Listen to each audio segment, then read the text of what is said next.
Sözün həqiqi mənasında başı deşməklə qan alırlar. Əvvəlcə boyun sıxılır, sonra alın nahiyəsindən damar deşilir, həmin hissədən isə təzyiqlə qan axıdılır. İddialara görə bu üsulla təzyiq, migren kimi şikayətlər aradan qalxır. Paylaşımı edən səhifələrlə əlaqə saxlamağa çalışsaq da bu mümkün olmadı. Məsələ ilə bağlı Xəzər xəbərə danışan sözgedən sahə üzrə mütəxəssis Ramazan Buluşov isə deyir ki, ölkəmizdə bu qeyri-adi xalq təbabəti üsuluna müraciət edənlər az deyil. Lakin bu işi yalnız peşəkarlar görməlidir. Əks halda sağlamlıq üçün təhlükəlidir. Boyun nahiyəsini sıxırlar. Sıxdıqda alın damarına deşirlər və oradan qan xaric olunur. Qazaxıstanda, Özbəkistanda, ən çox o ölkələrdə tətbiq olunur.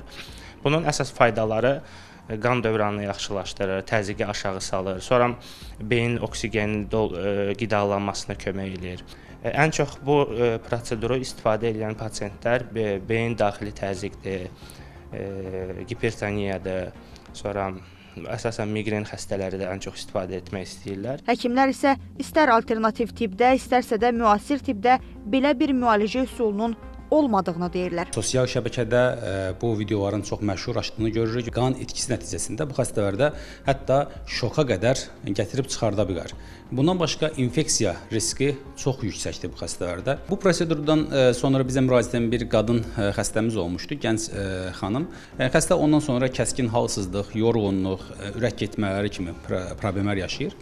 IVF xəstəni bizə gətirdiyində artıq xəstənin bədəndəki hemoqlobinin 12.5 olması gərəkərkən burada çox təəssüflər olsun 5-ə qədər düşmüşdür.